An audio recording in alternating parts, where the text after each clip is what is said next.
Vamos a hablar hoy acerca de las falsas conversiones. La mayoría del material que nosotros utilizamos es del Living Waters o Aguas Vivientes. El director es Ray Comfort, que es el señor, ¿verdad?, que tiene barba acá, y ese es el director. Este ministerio empezó con un mensaje de Ray Comfort que se llama el secreto mejor guardado del infierno. El secreto mejor guardado del infierno es que una persona repita una oración, que levante la mano o que pase al frente no significa que ha nacido de nuevo. Y habla acerca de lo que pasa cuando no enseñamos el evangelio como debe ser. Bueno, veamos esto. Yo creo que a todos se nos apetece, o a la mayoría. Yo estoy dispuesto a pagar y pago por recibir esto. Pero ¿qué pasa cuando yo llego a la ventanilla y esto me dan? Hay una gran diferencia. Esto nos puede pasar con personas que se llaman cristianos pero no lo son. Que no sea porque es un mensaje de venga Cristo para que su vida sea mejor. Y Pablo nos dice esto: estoy maravillado de que tan pronto os hayáis alejado de aquel que os llamó por la gracia de Cristo para seguir un evangelio diferente. No que haya otro, solo hay un camino, solo hay una forma. Cuando hablamos del evangelio, nosotros nos enfocamos en dos cosas. ¿Cuáles son los dos aspectos que hay en el corazón? Un sentido de eternidad. ¿Y cuál es el otro? La ley. ¿En qué sentido? Se saben lo bueno y lo malo. Ellos saben que hay cosas buenas y hay cosas malas. Son los dos aspectos que cuando estamos conversando el evangelio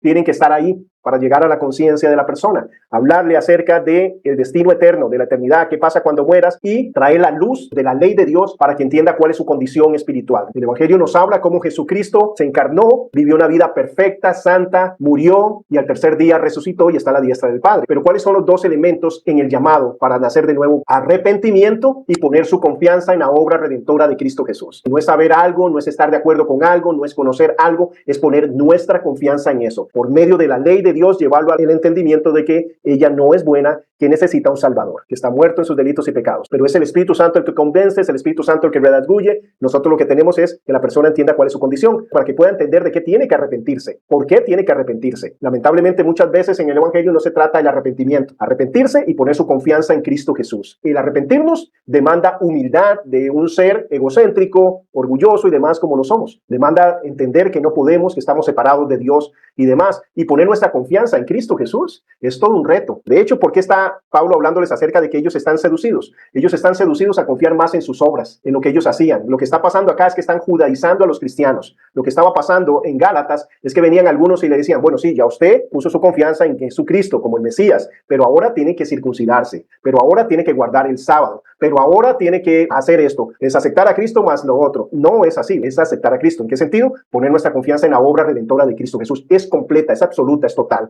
En este momento, este evangelio diferente, que no es un evangelio que están escuchando los Gálatas, es un evangelio que es Cristo más obras. Y eso es bien popular. Confiar más en nosotros que en Dios. O ayudarle a Dios, completar lo que le falta. No. Testelestain, dijo Jesús, consumado es. Todo está concluido. Él hizo la obra, por eso Él es el Sabbat, porque ya no tenemos que trabajar para nuestra salvación, Él es nuestro reposo. Todos los sábados que se guardaban, que era sombra de ese día cuando Jesús realmente nos hizo descansar de nuestras obras. Por eso Él nos llama a todos los cansados y cargados, vengan y yo los voy a hacer descansar. ¿De qué? ¿Ya no hay que trabajar por ser cristiano? Claro que sí, y para Dios, pero ya no hay que trabajar para nuestra salvación. Gálatas 1, del 6 al 9, estoy maravillado que tan pronto os hayáis alejado del que os llamó por la gracia de Cristo para seguir un evangelio diferente. No que haya otro evangelio, sino que algunos perturban y quieren pervertir el evangelio de Cristo, quieren torcerlo. Más y aún nosotros o un ángel del cielo nos anunciaría otro evangelio diferente del que hemos anunciado, el que ya está establecido, sea anatema. Estas palabras son fuertes. Anatema es separado para el juicio de Dios. ¿Recuerdan la semana pasada cuando hablamos de propiciación? Propiciación es que la ira de Dios viene derramada, viene directo hacia mí, como pensemos en un rayo que viene fulminante a aniquilarme, y Jesús se pone en medio y recibe la ira de Dios. Es el objeto de la ira. En este caso el anatema no, está separado. La palabra se traduce también como maldito. ¿Por qué? Porque es una persona que está ahí para el juicio de Dios. Es separado para que Dios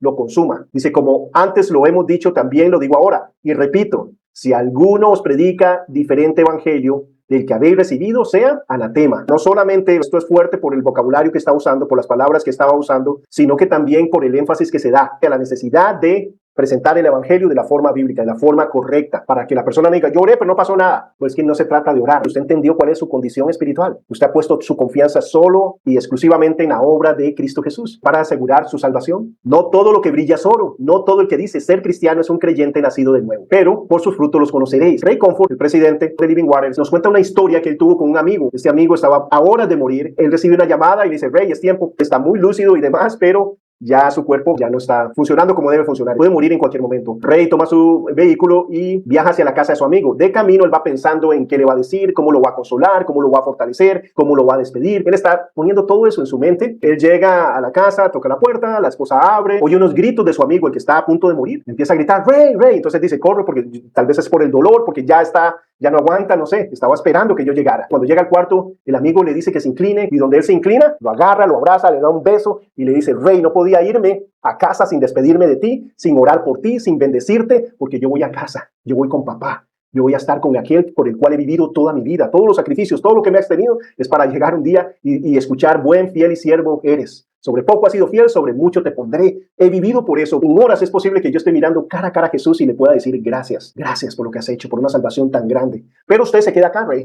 Usted se queda acá, usted sigue luchando con su carne, luchando con esto, con el ministerio. El ministerio suyo es una bendición increíble. Yo quiero darle gracias a Dios por lo que Dios está haciendo a través tuyo. Quiero orar por usted porque usted se queda acá en la lucha. ¡Wow! Dice el Rey que no sabía cómo reaccionar. Él fue para consolar y salió bendecido, fortalecido. Esa debería ser la actitud normal de un cristiano, ¿cierto? Si somos consecuentes con lo que decimos, que creemos. Es que vamos a casa, es que lo mejor que nos puede pasar. Entonces el Rey dice, qué honor más grande estar cerca de un hijo de Dios cuando éste está emprendiendo su viaje a casa. Alguien claro de su fe y de su convicción. De un 80 a un 90% de las personas que hacen una profesión de fe, o sea, que levantan la mano, que pasan al frente, no se encuentra en ninguna iglesia. Es lamentable, pero hay una deserción increíble. Y vamos a ver que el hecho de repetir una oración o demás no te transforma. Es cuando realmente hay arrepentimiento y poner nuestra confianza en Cristo Jesús, que hay una regeneración, que el Espíritu Santo nos hace nuevas criaturas. Hubo un esfuerzo muy amplio, muy grande de evangelismo hace varias décadas y se hizo todo un estudio acerca de cuántas personas vinieron a Cristo,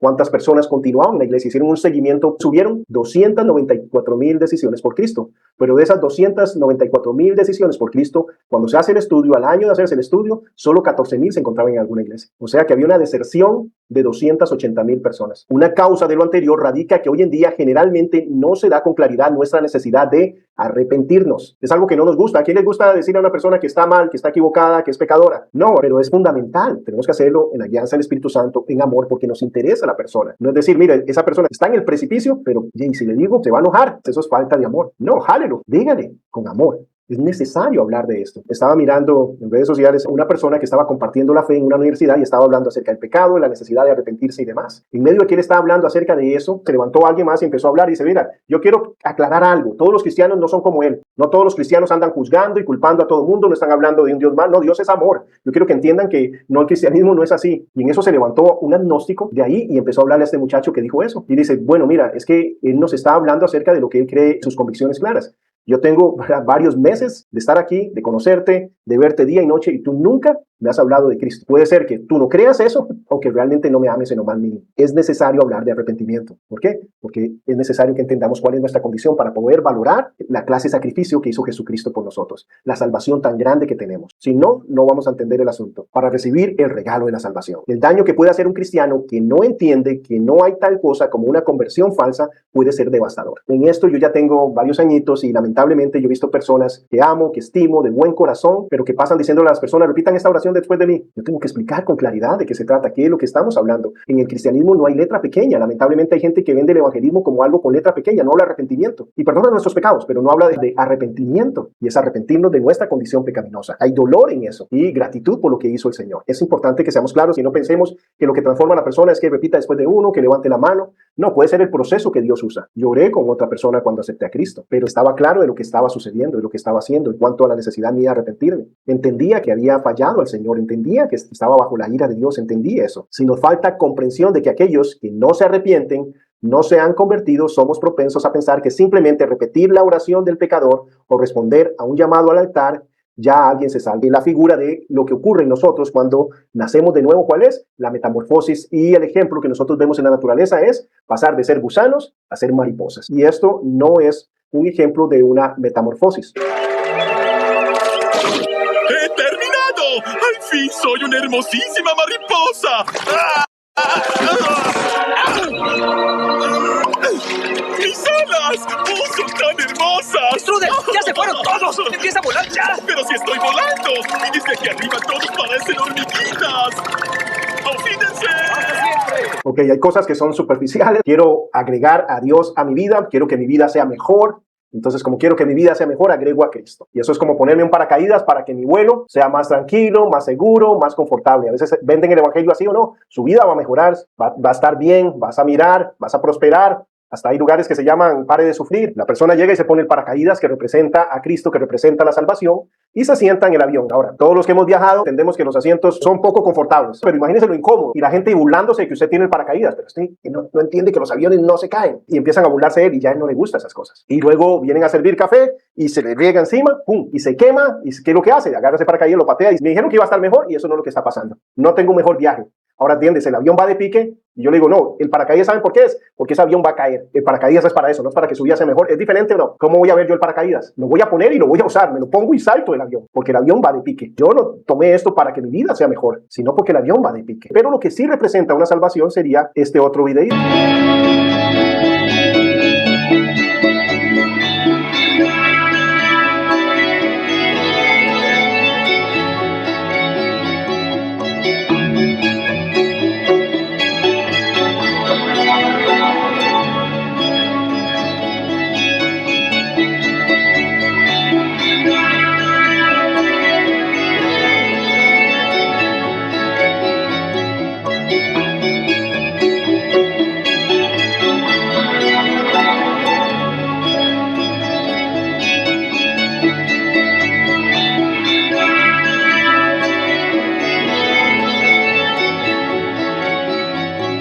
Podríamos hablar de diferencias que hay entre una mariposa y un gusano. ¿Qué cambios hay? ¿Cambiará la alimentación? Cuando nosotros venimos a Cristo, ¿verdad? Nos alimentamos espiritualmente. Dejamos de meter basura en nuestras vidas y metemos verdad en nuestras vidas. Sacamos la mentira, metemos la verdad. Sacamos mentira, metemos verdad. Ya no nos alimentamos de lo que dice la radio, la televisión, los artistas, la farándula, sino que ahora nos alimentamos de lo que dice la palabra de Dios. Hay un cambio de dieta, ¿verdad? Hay un cambio de perspectiva. Hay un cambio de ambiente, todo eso cambia. Eso es lo que habla de una transformación. Hay un antes y un después. No hay como tintes medios como el gusanito que vimos anteriormente. Claramente usted podría distinguir entre un gusano y una mariposa. Hay una naturaleza nueva en nosotros. No implica no fallar, pero ¿qué es lo que hace un cristiano verdadero cuando falla? Cuando peca, se arrepiente, reconoce que ha fallado y busca a la persona, se disculpa. ¿Por qué? Porque ha nacido de nuevo, porque el Espíritu Santo va a llevarlo a eso. Es de preocuparse cuando vemos cristianos practicando el pecado, les da lo mismo, tratar a alguien mal, ¿qué es lo que está pasando ahí? Tenemos que ser consecuentes con lo que ahora somos. Y eso es lo que vamos a estar mirando por medio de esta parábola del sembrador.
Vamos a ver la parábola del sembrador. Esta es la interpretación de la parábola por nuestro Señor. En Marcos, del 1 al 20 está la parábola, pero a partir del 14 nos empieza a interpretar de qué se trata la parábola. Dice, el sembrador es el que siembra la palabra. O sea, que el sembrador podría ser usted, podría ser yo. Es aquel que siembra la palabra. El que siembra la palabra, y estos son los de junto al camino. Vamos a analizar los diferentes terrenos. Junto al camino, dicen quienes se siembra la palabra, pero después que la oyen, enseguida viene Satanás y quita la palabra que se sembró en sus corazones. Estos son asimismo los que fueron sembrados en pedregales, en otro tipo. Los que cuando han oído la palabra al momento la reciben con gozo, pero no tienen raíz en sí, sino que son de corta duración. Porque cuando viene la tribulación o la persecución por causa de la palabra, luego tropiezan. Estos son los que fueron sembrados entre espinos, los que oyen la palabra, pero los afanes del siglo, el engaño de la riqueza, las codicias de otra cosa, entran y ahogan la palabra y se hace infructuosa. Y estos son los que fueron sembrados en buena tierra, los que oyen la palabra y la reciben y dan fruto a 30,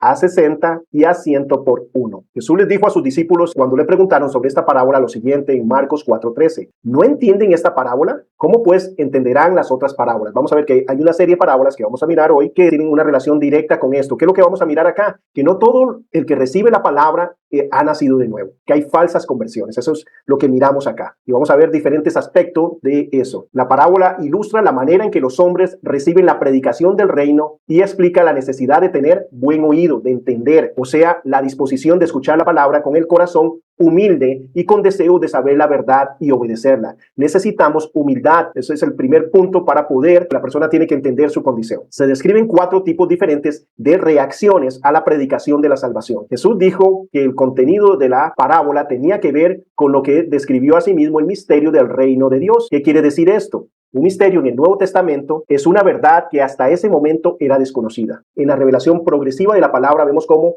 en el Nuevo Testamento vemos claridad de lo antiguo. Cuando nosotros vamos al libro de Hebreos, vemos la tipología de todos los sacrificios que se hacían en Levíticos y demás, todo lo que ellos hicieron y cómo todos esos sacrificios, todos estos rituales eran una representación, una sombra de lo que iba a acontecer. Se nos revela en el Nuevo Testamento. Bueno, ¿cuál es este misterio? Que el reino no se manifestaría de una forma visible en el mundo durante el ministerio terrenal de Jesús. Recordemos que esto es contrario a la filosofía judía de que Yeshua o Yahweh, salvación, implica algo tangible, algo que se toca. Salimos de Egipto, nos sacó de Egipto, pasamos el mar, nos alimentó, nos libró de los filisteos. Entonces, ¿ellos qué esperan en Jesús? Un caudillo, un líder político, alguien que traiga paz, que les vuelva a dar un renombre mundial. Eso es lo que buscaban con el Mesías. Según los judíos, el Mesías tenía que aparecer con pompa exterior y con ostentación de poder para establecer el reino. Ahora, esto va a suceder en la segunda venida. Pero antes de eso, ellos van a recibir al anticristo con esa pompa, porque él le va a traer paz, él va a permitirles reconstruir el templo, va a dar todas esas cosas que estaban esperando ellos en el Mesías. Pero el misterio acá es que el reino de Dios se iba a establecer en los corazones de los hombres. El campo sobre el cual era sembrada la semilla no era solo Israel, sino cualquiera que escuchara la palabra de Dios. 4 tipos de suelo. El suelo o terreno representa el corazón humano. Es donde recibimos, donde determinamos, donde dirimimos la información, donde la colamos, la pesamos y actuamos conforme a eso. Se menciona 4 tipos diferentes de funciones de las distintas formas en que la palabra es tratada por los que la oyen. En este caso, la semilla es buena, es la palabra de Dios. En este caso, la semilla no es problema. Hoy en día hay mucho problema con la semilla, ¿verdad? Se predican evangelios baratos de que acepte a Cristo para que su día sea mejor, de que todo va a cambiar para su bien, etcétera, etcétera, que no es el evangelio. Y vamos a ahondar un poquito más en eso. La semilla es la misma en todos los casos y la diferencia en el rendimiento depende enteramente del tipo de suelo donde es sembrada. Hay personas que hacen un análisis tan superficial de esta parábola que ellos creen que la interpretación, que la llave acá, que lo que dice es que cuando compartimos el evangelio, si de 4 personas que le prediquemos, una viene a Cristo, entonces denos por sentado porque eso es la expectativa celestial. No, eso no es lo que está hablando. Una de las cosas que sí podemos ver es que indiferentemente dónde se siembra la semilla, en todo lugar, en todo terreno. No es, ese terreno es duro, entonces ahí no voy a sembrar. No, usted esparce la semilla, indiferentemente. Lo que hace el sembrador salió ¿a qué? A sembrar. Y la cosecha y que el rendimiento, eso depende de Dios, pero se nos manda a dar el evangelio. La primera parte, el primer terreno, dice, una parte cayó junto al camino. ¿Qué es lo que pasa en los caminos? Empieza a permazarse, empieza a endurecerse. ¿Por qué? Porque se camina por ahí, porque hay animales, personas y vehículos, carretas en ese entonces y demás, que pasan por ahí. ¿Qué es lo que van haciendo? Que cada vez ese terreno es más duro y más duro. Entonces no penetra la palabra. Aquellos que constantemente están rechazando el mensaje de salvación, cada vez se van endureciendo y endureciendo. Es un corazón lleno de incredulidad, una conciencia cauterizada. Eso es lo que sucede con estas personas. Para mí es interesante. Un día de estos que mi hija estaba evangelizando, ella me contaba a mí, ¿verdad? Es una niña de 9 años, va a cumplir 10, pero el punto es que ella está dando tratados y habían señores que llegaban y decían, a mí no me interesa eso, y se lo rompían así la cara. Entonces uno dice, wow, pero ¿hasta dónde llega la ceguera espiritual? ¿Verdad? Y ella me dice, papi, a mí no me importa porque yo le voy a decir. ¿Verdad? Entonces yo, wow, así es, ¿verdad? Hay que hacerlo porque debemos amarlos, pero ahí es donde llega uno, wow, qué duro, ¿verdad? La oscuridad y demás. Entonces representa este tipo de tierra, un terreno tan duro que no podría hundirse en el suelo, de modo que las aves pudieron comer la semilla sin que hubiera dado señal de vida. La referencia a personas insensibles que como el camino por el que ya han pisado mucho, así también ellas han rechazado tantas veces las palabras en sus corazones que han quedado endurecidos. Puede referirse a conciencias bloqueadas por causa del pecado. Creen que no necesitan nada, se sienten autosuficientes, se muestran indiferentes a la palabra, porque les parece cosa ridícula, mucha intelectualidad, y ellos, ¿verdad?, se creen superiores y demás. En todos estos casos, Satanás no tiene ningún problema para quitar la semilla que ha sido sembrada.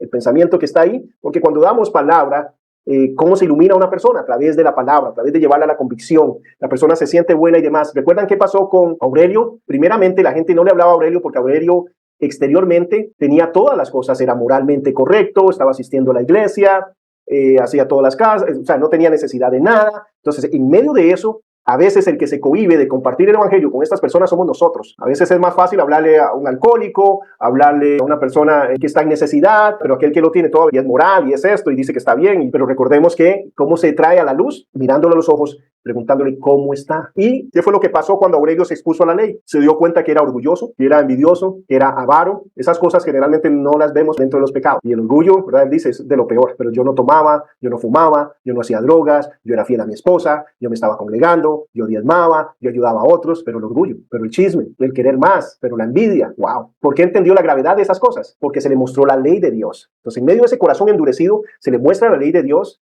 Y por ejemplo, cuando hablamos de mentira, todo el mundo dice, es una mentira piadosa, es una mentirita. ¿Qué dice Dios? Es que lo importante, ¿cuál es el concepto de Dios de la mentira? Es poner a la persona en el grado de conciencia del estándar divino, del estándar de Dios. ¿Qué es lo lamentable hoy en día? Que se ha bajado tanto el estándar de Dios, que es mi compañero, mi amigo, el de arriba, el esto, el otro, cosas que no me atrevo a repetir, ¿cómo lo llaman? Y él y yo, y nos entendemos. No. Dios santo, perfecto, recto, justo, completamente santo, aquel que puede determinar si yo voy a ir al infierno o al cielo, con un justo juicio. Ese es Dios, y yo soy una criatura, y que existo porque Él quiso que yo existiera. Hay parámetros claros que tenemos que entender. Jesús nos llama amigos, pero sigue siendo Señor. Él nos ama y nos enseña y demás, pero Él sigue siendo el Señor de señores, el Rey de reyes. Entonces tenemos que entender eso. Pero cuando no hay temor de Jehová, cuando no hay temor de Dios, ¿qué es lo que pasa? Que minimizamos el pecado y creemos que Dios lo pasa por alto, como Él, ¿verdad? El orgullo, eso no estoy matando, no estoy robando, entonces la gente se siente buena, esta gente se siente superior a todos los demás, pero el uso de la ley ayuda, como le ayudó a Él. No siempre, ¿verdad? Muchos de ellos, como en este caso, se hace el trabajo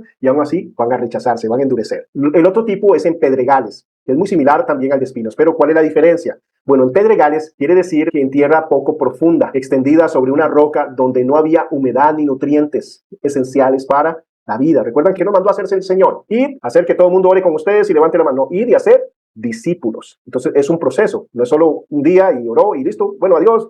Hablemos siempre y en ocasiones yo no voy a volver a ver a la persona, tal vez es un avión, tal vez es en un momento, hay que hablar siempre, indiferentemente Dios va a hacer, pero siempre yo tengo que estar consciente a mi alrededor de las personas que debe haber un seguimiento, que Dios me llamó a ser discípulos. Esta persona no tiene nutrientes, no tiene humedad, dice, empezó a germinar, pero no pudo echar raíces. ¿Por qué?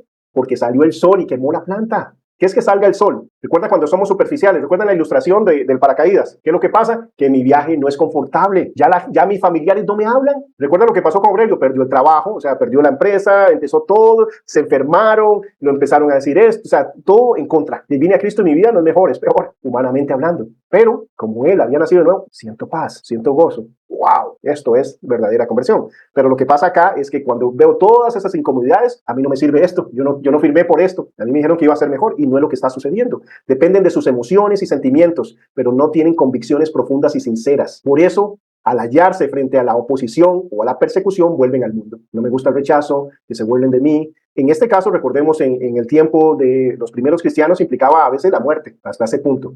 Timoteo no tenía problemas cuando venía la persecución o cuando venía, ¿verdad?, el acoso y la oposición del mundo. ¿Por qué? Porque cuando él viene a Cristo, él entiende que se trata de ser cristiano. Porque Timoteo vio a Pablo ser sacado de su pueblo como muerto en el primer viaje que Pablo está ahí. En el segundo es que Timoteo se une. Timoteo entiende que no viene a Cristo para que su vida sea mejor. No viene a Cristo para dejar de sufrir, sino que él viene a Cristo porque sabe que va rumbo a un infierno eterno. Y Cristo pagó para que eso no sea así. Y en lugar de ir a un infierno eterno, vaya a estar enfrente del creador del universo por la eternidad en un paraíso. Él entiende que de eso se trata la salvación. Entonces no va a estar ahí como Pablo. Pablo no dice, uy, ¿por qué estoy en un calabozo? Por servir al Señor. José no se preguntó, ¿por qué voy a la cárcel? Por hacer lo bueno. Entendían que el cristianismo no trataba de eso, que seguir a Dios no trataba de aquí y ahora, como quieren vender. Entonces, cuando no damos un evangelio correctamente, muchas veces sucede esto. En este caso, la persona en su percepción de lo que quería del evangelio. Entonces no era sincero, sino que quería que su vida sea mejor y ¿por qué no? Quiere un salvador, pero no quiere un señor. El tercer caso, dice, la semilla cayó entre espinos y aunque germinó, fue perfecta y en el crecimiento era bueno, las espinas la oprimieron de tal forma que no llevó fruto. Cuando la semilla se sembró, el terreno parecía estar bastante limpio, pero allí estaban las semillas y los espinos y nacieron juntamente con ella. Hay personas que quieren venir a Cristo, pero agregar Cristo a sus vidas. Entonces sigo haciendo lo que yo hago, pero agrego a Cristo. Es un cambio de religión, no es un nacer de nuevo. Es como aquel que viene y le dice, pastor, quiero que ore para que Dios bendiga mis planes, mis sueños. Por favor, ore sobre mí. Yo quiero meter a Dios en todo lo que yo hago. Que orara por él, que no quiera para que Dios bendijera todos sus planes y sus sueños y sus anhelos. El pastor dijo, no puedo hacerlo. ¿Por qué no puede hacerlo? Yo quiero que Dios, ¿verdad?, sea parte de todo lo que yo hago. Es que Dios no anda buscando gente para bendecirle los sueños, los anhelos y los planes de ellos. Está buscando gente que renuncie a sus sueños, a sus anhelos, para vivir para él, para hacer su voluntad. Eso es lo que Dios anda buscando. Eso es lo que Dios bendice, su voluntad perfecta y absoluta. No la suya, sino la de él. Lo que está buscando es que usted muera a sí mismo, no que busque su imperio y su reino acá, sino que todas las decisiones siempre van de la mano para glorificar a Dios, para exaltar a Dios, para edificar a la iglesia, a las personas a su alrededor, conforme el Señor lo va guiando. Pero no es, Señor, bendice mis planes, voy a hacer esto para usted. ¿Recuerdan David? El deseo de David, construir un templo para Dios, loable, pero no era el plan de Dios ni la voluntad de Dios. Él tuvo que renunciar a ese sueño. ¿Por qué? Porque no era la voluntad de Dios. Es una ilusión de muchas cosas que tratan de desplazar a Cristo del lugar supremo. La ilustración aquí es cosas que desplazan a Cristo, cosas que toman preponderancia en la vida de la persona. Entonces la palabra se vuelve infructuosa. No quiero obedecer la palabra. No quiero congregarme. Yo estoy bien con Dios, pero a la iglesia no me arrimo. No sé con cuál Dios va a estar bien, pero no es el Dios de la Biblia. Yo sé que el corazón es importante, es fundamental, ¿verdad? Pero que es un corazón fuera del cuerpo. Un poco de carne que se empieza a descomponer. Tiene que estar en el cuerpo. Por eso Dios creó la iglesia, creó el cuerpo de Cristo, para ser parte de eso. No, ¿verdad?, tan solo. Ahora, Él puso estándares, ¿verdad?, y habló. No se trata de que tenemos que estar en una iglesia colosal y demás. 2 o 3 en mi nombre, reunidos, con un propósito, glorificar, de exaltar mi nombre.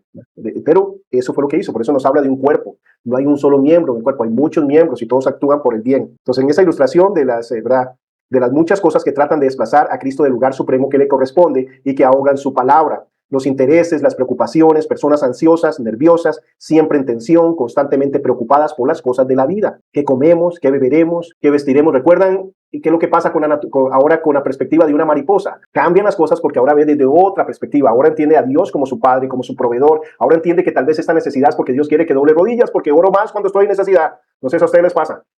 Oro más cuando suceden estas cosas y Dios está formando a Cristo en mí. Entonces la perspectiva es diferente. Dios tiene un propósito en medio de esto. En medio de esto voy a enseñarle a mi hija, a mi esposa, cómo sufre aquel que ama a Cristo Jesús, cómo depende de Dios aquel que está en medio de un túnel oscuro, pero voy a enseñarles cómo es confiar en saberse en manos del Dios viviente, del Dios maravilloso, del Dios amante, del Padre que está ahí y que quiere que acumule peso de gloria. Entonces la perspectiva cambia, pero para ellos no. Entonces siempre están preocupados de estas cosas como si se tratara de ellas, no de Dios, como si Dios no existiera. Hablando de las riquezas, las personas interesadas por enriquecerse, esto es lo mismo, son cosas que nos traen, ¿verdad? El estar siempre ocupados. Por ejemplo, los domingos pagan doble. Uy, ¿verdad? Entonces, mejor no me congrego porque así puedo resolver esta situación. Lo que necesito es más dinero. No, es estar mejor con Cristo. Es estar en Él. La seguridad y la estabilidad me da mi relación con Dios, no las cosas materiales y demás, porque van y vienen. Y cualquiera de nosotros que haya vivido por más de 3 meses entiende eso, ¿eh? Las cosas van y vienen, pero Dios está ahí siempre. Él es nuestra estabilidad. Hay cosas que nos han pasado en nuestras vidas que dicen, bueno, este es el fin, ¿verdad? Si eso sucede, es el fin. ¿O el fin? No. Cuando uno tenía 12, 15, no sé, 16 años, la primera novia, ¿verdad?, le terminó a uno y tin, tiritín, no voy a vivir, no puedo vivir, no esto ni lo otro, ¿verdad? No sucedió así. Hay un montón de cosas que nos suceden y creemos que va a ser el fin. Perdimos este trabajo que era lo mejor para nosotros. Imagínense la actitud de José. ¿Qué? Yo soy esclavo, pasé a ser el principal de la casa, de Putifar, del encargado, el que conoce a Faraón. Es porque Putifar conoce a Faraón. Dios tenía planes para él, ¿verdad? Que él iba a ser el segundo más poderoso en todo Egipto. Iba a ser íntimo de Faraón. Y se iba a contentar con que trabajaba a alguien que conocía a Faraón. Pero pasó este proceso, fue a la cárcel, siguió, ¿verdad?, creyéndole a Dios. Entonces, es otra perspectiva de las cosas cuando nacemos de nuevo. Si no, vamos a querer establecer las cosas por nuestros propios medios. Entonces, nos dice que notemos que Jesús se refiere a las riquezas como el engaño de las riquezas. Lo que muestra es la naturaleza engañosa de las riquezas que siempre están ofreciendo satisfacer, llegar a cumplir esa promesa de satisfacción, de plenitud, de paz. Siempre ofrecen eso las riquezas. Pero ¿recuerdan a Aurelio cuando estaba en su Porsche? $300,000 en efectivo en este carro, Pacific Coast Highway. O sea, no hay un lugar así más maravilloso con el océano atrás, la brisa en este precioso vehículo. No hubo llanura, no hubo boom. Como a mí me pasó algo parecido, pero diferente. Cuando me dieron la bicicleta a mí, para un diciembre, yo esperando esa bicicleta, meses y meses. Llegó la bicicleta en diciembre y ¿qué pasó a la semana? Ahí tiraba. Eso es lo que pasa con las riquezas. $1 más, $1 más, $1 más. ¿Recuerdan lo que pasó con Aurelio? Ya no tengo para qué vivir, trató de suicidarse y demás, con $20 millones. Tal vez otro diría, no, es que es 21 lo que ocupa. Salomón nos dice que es vanidad de vanidades, todo es vanidad. Todo lo del hombre es temer a Dios y guardar sus mandamientos. Es todo lo del hombre. Entonces, el deseo de otras cosas, gente inquieta yendo siempre de un lado a otro, buscando la unción, buscando el pastor que sale en la televisión, buscando popularidad, buscando gente inquieta yendo de un lado para otro, incapaces de permanecer mucho en el mismo tiempo, en el mismo sitio, como para echar raíces, sin un rumbo fijo, algo que sin echar raíces, eso es horrible, ¿verdad? Por ejemplo, los pastores me dicen, Víctor, voy para un funeral, ¿de quién? De tal persona. Y yo, pero él va a su iglesia. Hace 10 años tenía la iglesia, entonces me llamó porque se le murió una tía, mi amor, ¿verdad? Voy a hacerlo, pero qué fácil sería si yo tengo una relación con mi pastor, estoy orando con él, tengo esa relación y algo pasa, y sí, es mi pastor, estoy ahí, ¿sí entiendes? Tengo un cuerpo de Cristo. Y la otra señora, no, Víctor, yo le hago unas empanaditas para la vela, no sé, mil cosas, pero todo el cuerpo funcionando para eso, pero yo soy parte del cuerpo, no soy alguien aislado por allá, simplemente, y eso es fundamental. Yo estoy aquí tranquilo, transmitiendo y demás, porque el cuerpo de Cristo, mi iglesia, ¿verdad?, en Estados Unidos, ellos me dicen, esto es casa para ti, y nosotros nos encargamos que donde estés bien, porque usted no es alguien que apoyamos por allá, no, usted es parte de nosotros, y así me lo hacen ver, y es, wow, a veces, ¿verdad?, hasta no sé cómo expresarlo, ¿verdad?, el hecho de saberse protegido, amado y cuidado por una iglesia. Cuando tengo compañeros en ministerio y demás que veo ahora sus peripecias, de eso se trata, permanecer, de echar raíces. Pero estas personas no van a echar raíces, van sin rumbo fijo, van de un lugar a otro, buscando la unción fresca, el nuevo movimiento, lo que está pasando, la iglesia que esté de moda, de una experiencia a otra. Pero cuando el sol sale, seca rápidamente los tallos tempranos, y esto sugiere que los pedregales y los espinos ahogan lentamente la espiga. Y el último caso es el terreno bien preparado, y no solo germinó, sino que creció y dio fruto plenamente, aunque hay diferencias de rendimiento, y produjo a 30, a 60 y a 100 por uno. Se trata de personas que escuchan la palabra con un corazón deseoso de conocer y hacer la voluntad de Dios. En estas circunstancias siempre produce fruto, ¿ok? Es como recibo yo la palabra. Que haya personas que rechazan nuestro esfuerzo de esparcir el evangelio no debe frustrarnos a tal grado que nos demos por vencido. No olvidemos que al Señor le pasó lo mismo, y nos da ejemplo de eso. Va a haber rechazo, va a haber, ¿verdad?, muchas cosas, pero nuestro trabajo, ¿cuál es? Dar la palabra de Dios, repartir la semilla. ¿Cuáles son los enemigos que vemos acá de la semilla? Primer enemigo, Satanás. Esto es un asunto espiritual. Dice, enseguida viene Satanás y quita la semilla que se sembró en sus corazones. Él trata, ¿verdad?, constantemente de impedir que la palabra de Dios salga. Entonces tenemos, ¿cuál es el primer paso para evangelizar? Orar, pedir el poder del Espíritu Santo, la guianza del Espíritu Santo, que ilumine, que quite el velo en las personas, porque Satanás va a hacer una y otra cosa para que eso no pase. Iba a un gimnasio hace mucho, como pueden ver, dueño del gimnasio, él asistía ahí, era uno de los instructores. Bueno, el Señor puso gracia y me pidió consejería, y yo le hablé acerca de su necesidad de aceptar a Cristo. Pero ¿saben qué pasó? Bueno, que el enemigo quiso obstaculizar esta situación constantemente. Entonces, lo primero que pasó fue que, bueno, es un muchacho que tiene músculos hasta en las cejas, es un monstruo, así un gorila, solo músculos. Y la primera vez que nos íbamos a sentar para hablarle, yo le dije, no puedo dar consejería matrimonial, necesitamos primero hablar de un asunto, y era la salvación de él, ¿verdad? Entonces, cuando nos íbamos a sentar en eso ese día, que teníamos la cita y demás, me llamó que no podía verme porque tenía que ir al hospital. Dice, estoy bien, pero necesito ir al hospital. Y yo, ¿por qué? Porque me atacaron. Yo, ¿quién no atacó? Y tuvieron que haber sido 20, 40, ¿cuántos fueron? Bueno, usted. Dice, ¿saben quién nos atacó? Una gallina. De verdad, tiene gallina, fue a sacar eso y brincó la gallina. Dice, es que estaba culeca, no sé qué dijo. Y brincó la gallina y casi le saca el ojo. Entonces tenía que ir, ¿verdad?, porque andaba todo raspado, y dice, por una infección, algo así, tengo que ir. Pero el enemigo obstaculizando que pudiéramos tener esa conversación. La segunda vez, lo que sucedió es que no había agua en ese lugar. Entonces alguien se le olvidó y fue a buscar agua y no salió, y dejó el tubo abierto. Entonces, cuando él llega, como a las 4 de la mañana, a abrir el gimnasio, estaba inundado, todas las máquinas llenas de agua, todo, ¿verdad? Entonces tenía que sacar todo, empezar a sacar. De hecho, no abrieron el gimnasio y dice, Víctor, no es imposible. La tercera fue la vencida, ¿verdad? Pero lo que voy es que Satanás siempre va a estar, ¿verdad? ¿Recuerdan un ejemplo de esta obstrucción de Satanás para que alguien venga a la salvación bíblicamente? ¿Recuerdan cuando aquel paralítico que fue cargado en una camilla por 4 personas que abrieron el techo y demás, hubo oposición para que ellos pudieran llevar a este paralítico a Cristo? Claro que hubo oposición, pero ellos, ¿qué fueron? Insistieron, ellos insistieron. No podemos entrar por la puerta. Mucha gente, nosotros tratamos, ¿verdad? Lo siento. No, vamos a hacer otra forma. ¿Y qué? Fueron al techo y abrieron el techo y lo bajaron hasta que estaba ahí, sin entender, ¿verdad?, lo que iba a suceder, que Jesús iba a ver la necesidad real de él, que era salvación, vida eterna. Y dijo, tus pecados se son perdonados. ¡Wow! ¡Qué increíble! Ir por simplemente una sanidad temporal y tener una sanidad permanente y eterna, como es la sanidad del alma, del espíritu. ¡Wow! Es increíble, pero lo que vemos es que hay obstáculos y hay que enfrentarnos a ellos. No a la primera de cambio, ¿verdad? No vamos a poder salir porque va a llover. Fueron paseo, oramos para que no llueva, pero en el caso que era evangelismo, no. A lo que voy, va a haber, Satanás va a estar ahí tratando de oponerse. También vemos la posición del mundo que trae constantemente sobre aquellos que escuchan la palabra.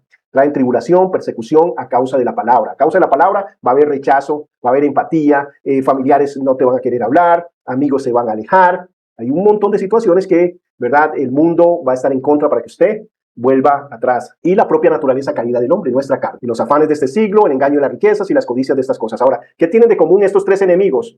Esos 3 enemigos son para aquellas personas que no han venido a Cristo. Satanás, el mundo y la carne. Pero cuando estamos en Cristo dejan de ser enemigos. No, son los enemigos constantes. Satanás, el mundo y la carne. Necesitamos la palabra, necesitamos la armadura, pero vemos que estos enemigos siempre están ahí antes y después de la conversión. En la parábola del sembrador miramos 6 características de un falso convertido. ¿Cuáles son 6 características de un falso convertido? Resultados inmediatos. ¿Qué es lo que significa? ¿Qué queremos aportar con esto? No se piensa en la decisión que se está tomando. No se analiza el costo. Mi vida va a ser mejor. Eso es lo que quiero. Estoy perdido, quiero salvación. Vamos. Sí, quiero salvación, claro. Yo no quiero ir al infierno. Falta de humedad. Nos habla acerca de falta de una sed del Dios viviente. Estas son características de personas que oran, pero realmente no han nacido de nuevo. Entonces, cuando dice falta de humedad, es que realmente ellos no tienen hambre y sed de Dios. Realmente ellos no están agradecidos con Dios. No tienen intimidad con Dios. Esto es como el Señor dijo, aquel que se le perdona mucho, ama mucho. Pero si usted cree que no se le ha perdonado mucho porque no se aplicó la ley, porque no se le enseñó cuál es su condición pecaminosa, usted lo ve como algo más. Podría ser tan ilusorio como aquel que dice, yo sabía que Dios me escogió a mí porque sabía que yo le iba a servir y lo bueno que iba a hacer yo en el reino, ¿verdad? Puede caer en ese orgullo cuando no se entiende de dónde salimos, cuál era nuestra verdadera relación. Pero qué falta de humedad. Aquel que se llama cristiano, pero si usted no lo lleva a la iglesia, no va a ir. Aquel que si llueve, ¿verdad?, ahí se quedó en la casa. Que a primeras de cambio, si no le falta tiempo, ¿verdad?, en la iglesia no llega. Aquel que si usted no ora con él no va a orar. Aquel que si usted no le lee la Biblia, no la va a leer. Eso es lo que estamos hablando. Falta de humedad. Es posible que la persona no haya nacido de nuevo, porque debería ser intrínseco en alguien que nace de nuevo lo opuesto. Hambre y sed por Dios, agradecimiento, y vamos a ver los frutos de una verdadera conversión. Dice, no hay raíz. No hay un carácter profundo de santidad. No quiere vivir para agradar y honrar a Dios. Su problema con el pecado es con los demás. Puede estar en prácticas pecaminosas, estar en eso y tranquilo mientras no se dé cuenta. Entonces, ¿habrá nacido de nuevo? ¿Hay un carácter profundo de santidad? No lo hay, porque no hay esa raíz. Esa raíz que me dice, eso está mal. Es la palabra de Dios la que me va cambiando, sacando la basura de mi mente y poniendo las verdades bíblicas. Hace las cosas de acuerdo a sus fuerzas, a sus recursos. Este es aquel, ¿verdad?, que llega para que oren por sus planes, sus metas, sus sueños, sus anhelos. No para rendirse al Señor y decir, Padre, ¿qué es lo que tú quieres que yo haga? ¿Verdad? La raíz, ¿qué es lo que hace? Que nos enseña, ¿verdad? Que el que tiene raíz entiende que Dios es bueno, perfecto y todo lo sabe. Entonces, cuando Él decide algo es mejor para mí. Eso es raíz. Me quitaron el campo, yo aquí no vuelvo. No me habló, no me saludó el pastor, no me dijo, ¿verdad? No hay raíz. Siempre están enfocados en sí mismos. Cuando tenemos una raíz en el Evangelio, vamos a la iglesia a ver cómo aportamos, cómo bendecimos, en qué ayudamos. Más bien, mira, aquella persona está de pie allá, ¿verdad? Voy a decirle que aquí hay un campo, yo me pongo de pie. Mira, si yo me levanto aquí para adorar, el de atrás no puede leer la letra. ¿Sabes qué? Me voy a sentar. Aunque no me guste eso, en la casa lo voy a hacer. Pero aquí me voy a sentar para que el de atrás pueda ver. Eso es raíz, o sea, eso es madurez. ¿Por qué? Porque no está centrado en sí mismo, en mí, ahora y yo. Pero falta raíz, ¿verdad? Luego dice, recibe la palabra con alegría o recibe la palabra con gozo. Son 2 características. ¿En qué sentido? Sí, eso es lo que quiero. ¿Qué es? O sea, estamos entendiendo que hemos ofendido a Dios, que estamos separados, muertos en nuestros delitos y pecados. Es que la convicción de pecado te compunge, te contrista. El entender claramente cómo hemos vivido, hacia dónde íbamos, cuál era nuestra verdadera condición, la gravedad del pecado. No lo ve como algo superficial. No, sí, está bien, ¿verdad? Mejor, porque yo fallo. No peco, ¿verdad? Sino que fallo de vez en cuando. Entonces sí, es mejor, ¿verdad? De eso me sacó el Señor. Creen que se les perdonó poco. No entienden que Dios nos perdonó todas nuestras iniquidades, nuestros orgullos, nuestras vanaglorias, nuestras hipocresías. No entienden que nosotros somos miserablemente caídos en ese sentido, y que Cristo nos purificó y nos presenta como si nunca hubiéramos pecado, limpios, sin mancha, sin arruga, por medio de la muerte vicaria sustitutiva de Cristo Jesús. Es entender, ¿verdad?, lo que éramos y lo que ahora el Señor nos ha constituido.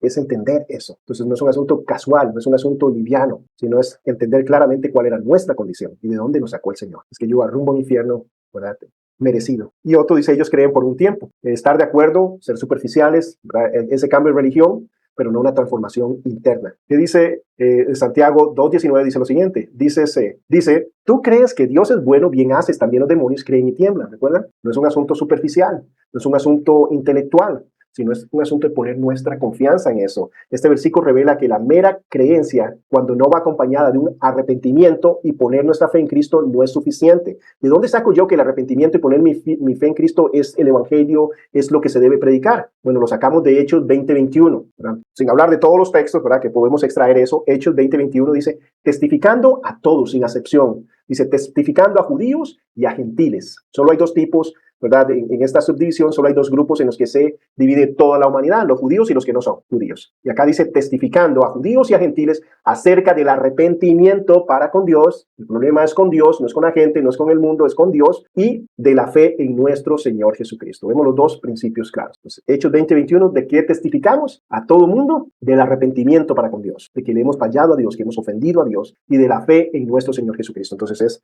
arrepentirnos y poner nuestra confianza en la obra redentora de Cristo Jesús. 5 frutos de un verdadero creyente. Fruto de arrepentimiento. Entiendo que eso es malo. El arrepentimiento es un cambio de actitud total. El arrepentimiento es entender que eso daña, que eso es asqueroso, que eso es vil. ¿Cuál es una de nuestras mayores bendiciones que tendremos cuando nuestro cuerpo sea glorificado? Que ya no vamos a pecar. Y yo creo que eso es lo más liberante y maravilloso y el anhelo y el sueño de nosotros. El hecho de no pecar. ¿Por qué? Porque ahora en alguna forma vamos a ofender. Ahora, ¿cuál es la victoria hoy en día? Vivir sin practicar ningún pecado. Vivir sin practicar ningún pecado, porque lo podemos hacer. Ya no somos esclavos del pecado. Ahora que habéis sido libertados del pecado y hechos siervos de Dios, tenéis por vuestro fruto la santificación y como fin la vida eterna. Romanos 6:22. Romanos 6:23, porque la paga del pecado es muerte, y la dádiva, el regalo de Dios es vida eterna en Cristo Jesús. Pero el primer fruto es un fruto de arrepentimiento. Segundo fruto es un fruto de acción de gracias. Es que yo entiendo de dónde me sacó el Señor. Yo entiendo quién soy yo sin Cristo. Y entonces una característica de alguien que ha nacido de nuevo es que se sabe en deuda eterna con el Señor. Una deuda que Cristo pagó.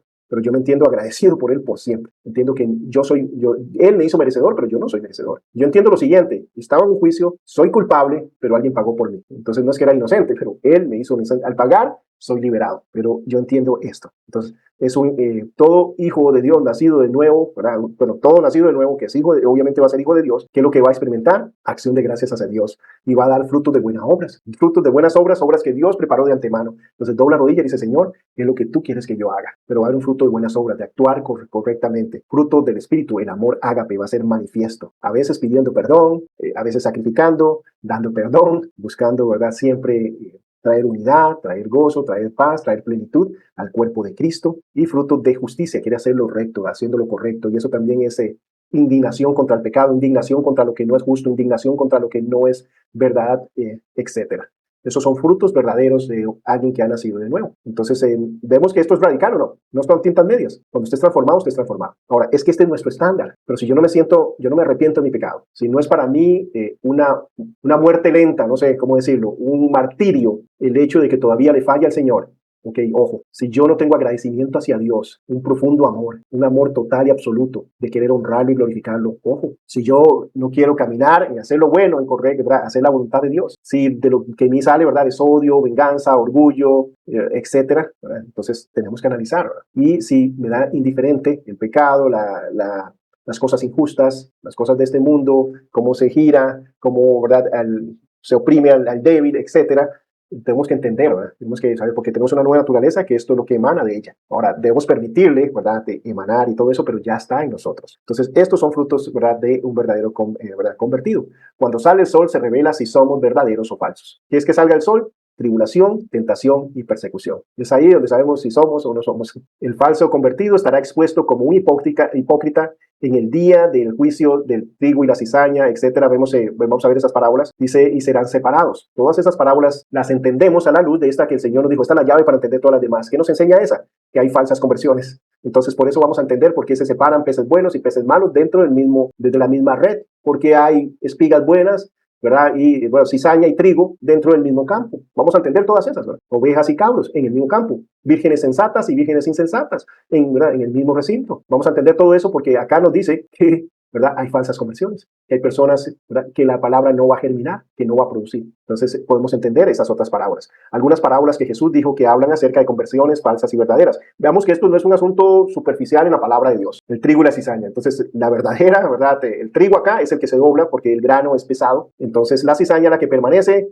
erguida, como la más espiritual, como la más buena, como la más viva, pero como no tiene nada adentro, por eso siempre está erguida, no se dobla. En cambio el trigo, al ser pesado, al ser contundente, al ser real, se dobla. Entonces cuando es tiempo de la cosecha es facilísimo separar la cizaña, pero eso le toca al Señor. Ahora también nos habla acerca de que el verdadero, ¿verdad? Grano, el trigo, se dobla ante el Señor, reconoce el señorío del Señor. Luego nos habla acerca de los peces buenos y los peces malos, y como vienen todos en la red, se abren y empiezan a seleccionar, porque él dice que el reino de los cielos es así, ¿verdad? Como aquellos, ¿verdad? Que trajeron esta red, la llevan a la orilla y ahí empiezan a sacar los peces buenos y los peces malos. Entonces no es como que el Señor dice, bueno, sí, usted es salvo, pero no lo voy a escoger. No está diciendo eso, sino que hay gente convertida y gente no convertida. Las vírgenes buenas y las vírgenes insensatas, las sabias y las necias. Entonces, unas que vemos que, ¿cuál es la característica? El Espíritu Santo en ellas. Las ovejas y las cabras, pastando juntas. Podemos asegurarnos que no seremos responsables de traer falsos convertidos a la iglesia si nos aseguramos de predicar bíblicamente. Eso significa usar la ley de Dios para traer un conocimiento del pecado, mencionar el día del juicio, no como algo casual, sino, y, ¿verdad? No algo superficial, sino que la persona entienda la realidad de esa. Sino, dice, inculcar en la mente de nuestro oyente que debe hacer frente a un Dios que es completamente santo y que dará respuesta por causa del pecado que ha cometido contra él. Esto no estoy hablando de volver a los años, no sé si 70 y 80 y demás, ¿verdad? Que llegaba alguien y hablaba, y el infierno es ese lugar donde el gusano, la llama nunca se apaga, que el gusano no muere, y hace, ¿verdad? Y lo que hacían era manipular a la gente metiéndole un temor increíble. Entonces, no, yo no quiero ir ahí, ¿verdad? Yo tengo que hacer, pero no estaba analizando. No es no querer ir ahí, es propiamente quién nos lleva a ese lugar, porque es lo que, ¿verdad? Entonces, no se trata de eso, sino simplemente exponer a la persona a la realidad de que no puede cumplir el estándar de Dios, y que el único que cumplió fue Cristo Jesús. Entonces, que debe arrepentirse de sus pecados, de tratar de luchar en sus fuerzas de ser salvo y poner su confianza en la obra redentora de Cristo Jesús. También dice, significa predicar la cruz, la necesidad del arrepentimiento genuino. Debemos desechar los métodos modernos donde las emociones agitan en un esfuerzo en obtener decisiones, como lo vimos anteriormente, con música, luces bajas, con un montón de situaciones para manipular, ¿verdad? Emociones. ¿Y qué es lo que pasa con todo eso? Que genera falsas conversiones. Eso es lo que pasa cuando todo es un asunto emocional. Alguien aquí ha cometido errores emocionales, ¿verdad? Que lo motivaron y dicen, no, claro que sí, ¿verdad? Y es un truco, ¿verdad? Han visto lo que hacen ciertas personas para hacer trucos y para apostar. Entonces tienen, ¿verdad? Personas que son socios de ellos y los ponen, apuesta y yo te voy a dar eso para que ganes. Entonces, para que el que llega en ingenuo, solo él es real, ¿verdad? Todos los demás están puestos de acuerdo y él dice, no, yo voy a ganar. Sí, démosle a ese, ¿verdad? He ganado 3 veces seguidas, démosle. Y ese tiro pierde, ¿verdad? Manipulando y todo lo demás. Por ejemplo, Benny Hinn usaba, ¿verdad? Decía que sanaba personas y él les pagaba, ¿verdad? Era gente pagada y él decía, no, es que eso genera fe, ¿verdad?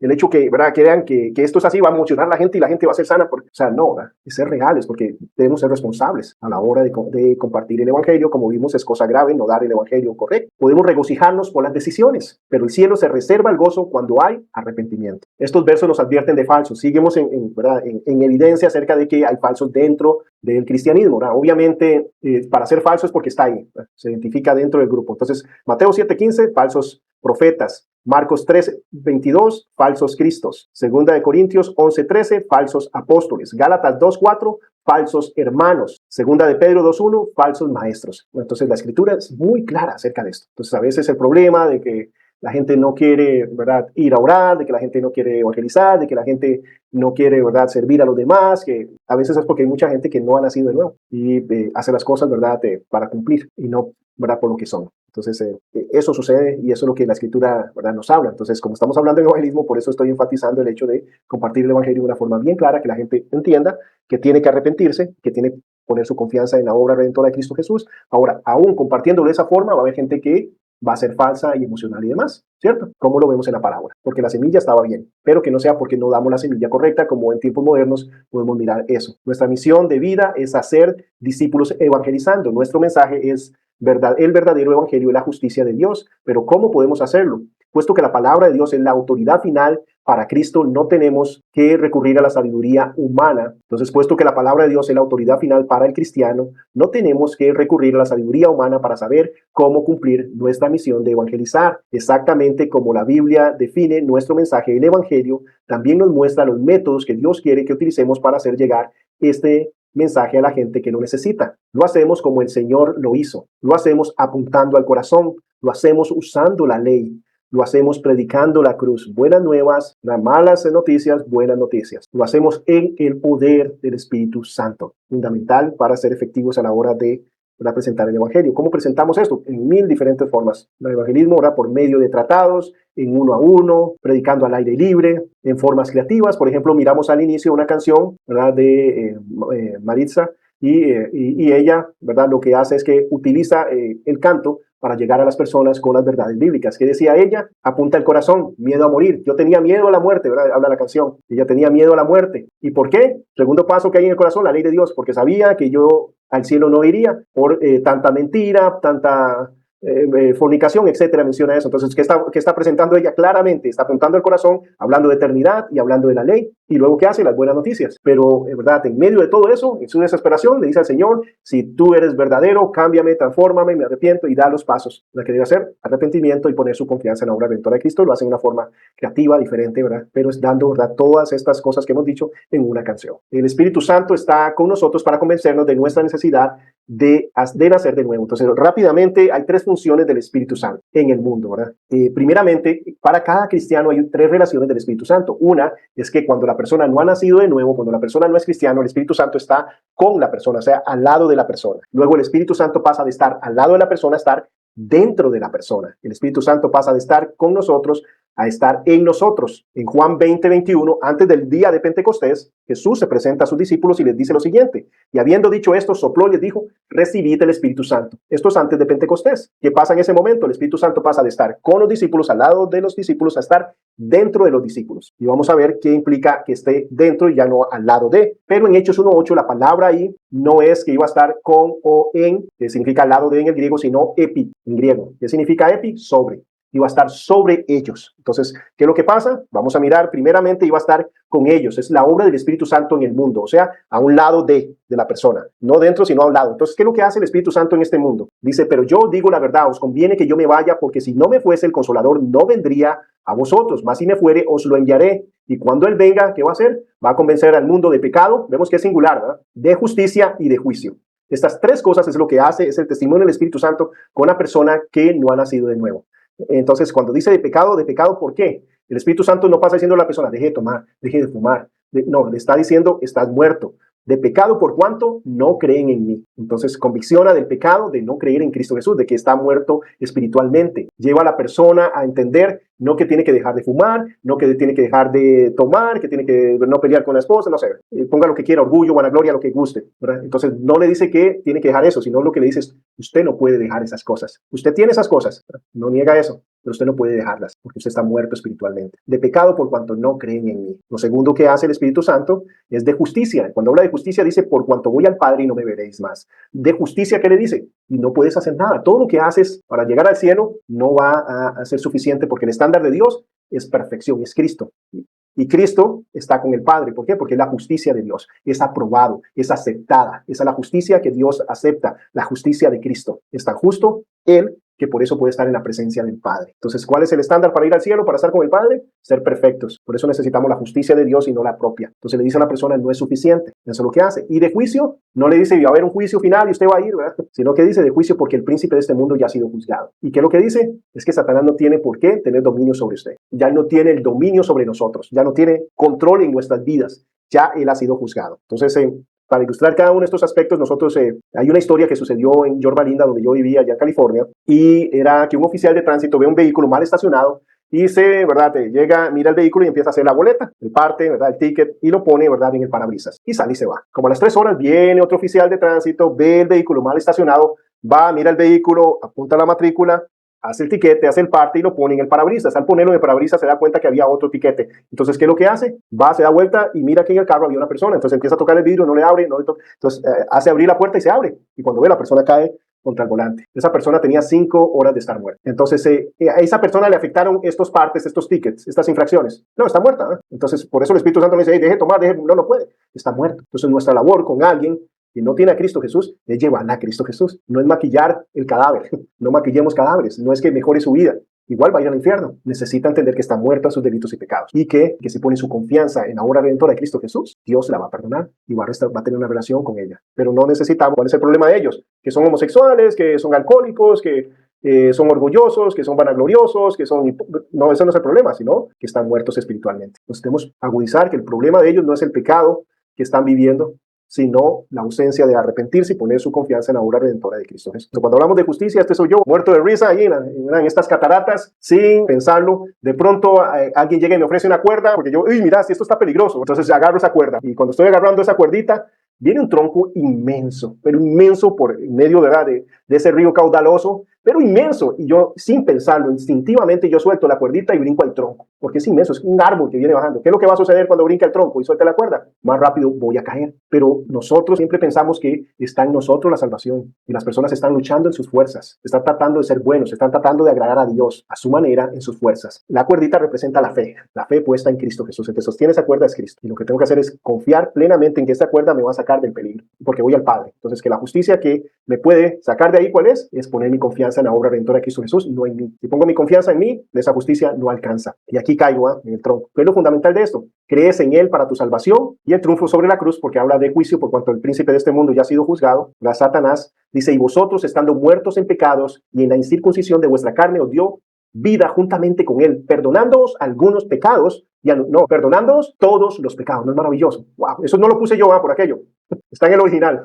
Perdonando todos los pecados. ¡Wow! Anulando el acta de los decretos que había en contra de vosotros, que nos era contraria, y quitándola de en medio y clavándola en la cruz, y despojando a los principados. Les quitó toda autoridad, todo poder sobre nosotros. Despojando a los principados y a las potestades, y las exhibió públicamente, triunfando sobre ellas. ¿Dónde? En la cruz. ¡Wow! Esa es la clase de victoria que tenemos en Cristo Jesús. El último punto, el epi, con la persona convenciendo de pecado, justicia y de juicio. En la persona haciendo ¿qué? Ahora sí, dejé de tomar, dejé de fumar, no sea orgulloso, vanaglorioso, ahora está formando a Cristo Jesús en mí. Esa es la obra maravillosa del Espíritu Santo dentro de nosotros. Ahora, como hijos de Dios, sí, está formando a Cristo Jesús, porque ya tenemos el poder para no practicar el pecado, para vivir en santidad. Y sobre nosotros, porque lo que pasa es que de nuestro interior pueden correr ríos de agua viva. Ahora, ¿qué es lo que pasa? Que estoy afectando las vidas a mi alrededor. Estaba primeramente el Espíritu Santo convenciéndome para venir a morar en mí, formar a Cristo Jesús, y ahora está sobre mí. ¿Para qué? Para que yo afecte a las personas a mi alrededor. Y cuando nosotros hablamos acerca de esto, la llenura, el bautismo del Espíritu Santo, yo pensaba que era un invento pentecostal hasta que estudié bien la Biblia y vi que 7 veces se menciona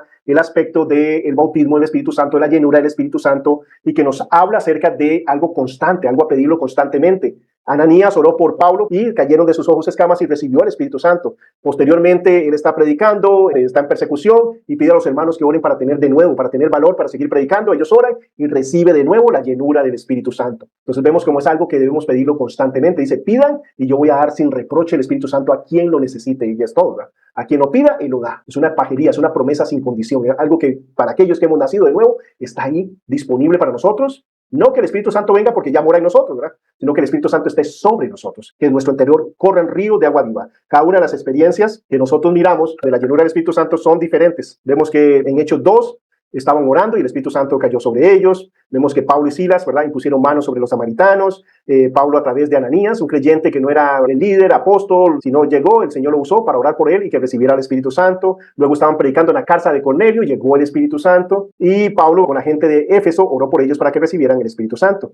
El que cree en mí, como dice la Escritura, de su interior correrán ríos de agua viva. Un cristiano nacido de nuevo con el epi, con el Espíritu Santo sobre él, no es un pozo, porque en un pozo usted puede llegar, mete el balde, imagínese usted con sed, lo tira y lo que sale es barro. No sale agua podrida o no sale nada, sino que la figura del cristiano lleno del Espíritu Santo y con el Espíritu Santo sobre él, ¿cuál es la figura? ¿Verdad? No es un feer, ¿verdad?, que es un hueco en la tierra cavado para obtener o retener agua o otros propósitos, sino que la palabra ahí del Espíritu Santo sobre las personas es este dunamis, este poder para ser testigos, mártires de Cristo Jesús, y es representado a través de corrientes de agua viva, de chorros de agua viva constantemente. Cuando usted va a esta catarata acá en Costa Rica, se llama la Catarata de la Paz. Bueno, hay 5 cataratas, esta es una de ellas, y cuando usted llega, usted no tiene que meterse para mojarse, y si hay viento, usted se empapa. La palabra es pejé, dice la idea de salir chorros gruesos, fuente de provisión, de agua, de sangre, de gozo, que afecta a los demás más que es algo notorio, que es algo que no podemos pasar por alto, que es algo notorio, un cristiano con el Espíritu Santo sobre él, un cristiano que se rinde al señorío de Dios, y es algo que debemos pedir constantemente, principalmente si queremos ser efectivos